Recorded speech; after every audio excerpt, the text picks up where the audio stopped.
Thank you, guys. Thank you, Ron, for those kind words. I really appreciate that. Thank you, Jen, for taking the trip down from Albany and being part of this. And I know Nicole left, but I do appreciate that. And I will tell you that she doesn't, being her FPC for the last year, I've seen her work on real estate issues, and she does work tirelessly for real estate issues, but she also works for her constituents, which is really a key thing. So keep that in mind as election season's running. A quick word, I just want to thank our sponsors, Rob Tuzo and the team at Cross Country Mortgage. You know, when we normally have these events, there's 300 people that come, and so getting a main sponsor is, easy because they know there's going to be a lot of people here. So when I called Rob and said, hey, we're having an installation, and I don't know how many people there's going to be, he's like, how can I help and what do you need? And if you've ever worked with Rob or his team, like that's how they operate. So thank you very much, Rob, for stepping up. I really appreciate that. I want to thank Alashahi, Conti, and Gallagher for stepping up as well. The SIBOR staff, and I know this, it gets said, but it doesn't get said enough. These guys work so hard to make us as directors look good. They put in a lot of time, a lot of energy, a lot of effort, a lot of hours. So really thank you guys for all you do. And I know we're going to be leaning on you during the course of the year. Sandy Kruger, I've had the opportunity to spend a pretty decent amount of time with him in the last 3 years as part of the executive team and traveling with him, and you get to see him in a different light, and it kind of changes your respect for the man, because you see how he's thought of in the industry, and you see how knowledgeable he is on the issues that we're facing and what he's trying to bring back to us. So thank you for all you do. One thing I have noticed over the last 3 years, you started drinking a little bit more. I don't know if there's any correlation, but I do want to thank two gentlemen, Scott Sotero and Angelo Pappalardo. 3 years ago, when we all got together as the executive team, I wanted to do it because I knew who they were, but I didn't know them. And then over the last few years working with them, I've grown in admiration for them. They've grown as really good friends, and I can count on them for advice. And thank you guys. They really put in a lot of energy and work that was beyond during the last 3 years that I've seen anybody else do. So thank you guys for everything. And then we'll go to Roseanne, who, again, you get into these positions and you start working with people who you don't know, and then you get to know them. And one thing I know about Roseanne, if you give her a job, she does it, and does it well. Like, she does not stop until that job gets done, and she's done a great job, and I'm really looking forward to working with you this year. I got to thank my Cornerstone team, because not only for putting up with all the stuff we do, but Nessa, Frank Sheeran, Eric Orlando, Joe Emanuel, Matea, right? Anthony, right? I've been in sales my entire life, and I don't think and one other person who's not here, Marvin, who I want to remember.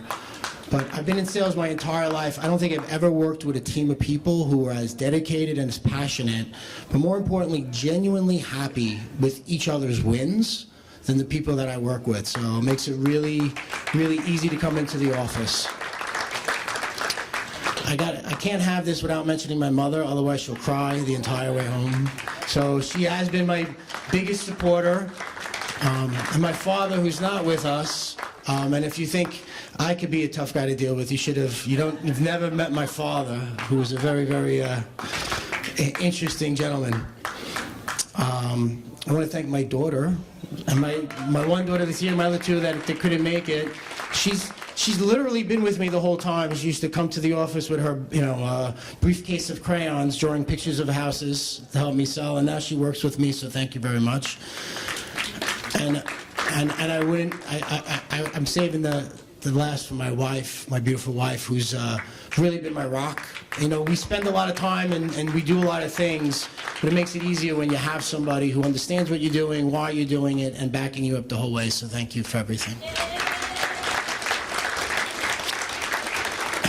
Now, as I look around the room, I realize I'm surrounded by crazy people.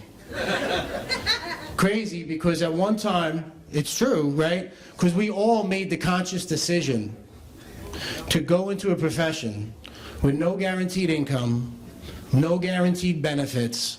As a matter of fact, the only thing that was guaranteed is that we were betting on ourselves. And to the rest of the world, that might be crazy, but we realized that that was the best guarantee we could have, was to bet on ourselves. And there is nothing that defines the American spirit than that. And so that, I salute all of you. And that, to me, is something worth fighting for, something worth advocating for, and something worth sacrificing time and dedicating time for, because that's really important. Because all of us have realized that if we help somebody else achieve their American dream, then we're going to be able to achieve our American dream. You know, I've had a few people come up to me and ask me, what do you want to do in your year? And a year goes by really fast, unless you're Scott Sotero. Then a year just goes on and on and on and on.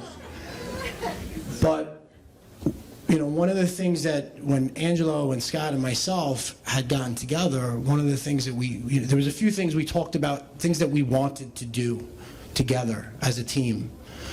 Because it was never about ego, it was always about let's go. And one of the things we wanted to do was to make sure that SIBOR was in a strong financial situation. And I'm happy to say in 3 years, we've been able to put money away into reserves. I think SIBOR is probably in the strongest financial position we've been in over a decade. And that's important because as we have challenges, as disruptions, to know that the association is going to be there is so important for membership to know. The second thing we wanted to do was make sure that we had a seat at the table as some of these conversations were being had, legislation was being passed, to be able to advocate. I mean, I don't think you get a bigger seat at the table than Angelo being the chair of the Legislative Steering Commission up in Albany. And the fact that this year we have a committee for the first time that's going to go out and advocate, you know, to consumers and let them know exactly how these changes are affecting them, right? And that public advocacy campaign is so important, and that continuity that we've been able to establish and build from these gentlemen, I think that's something that we can continue on with, and that's great.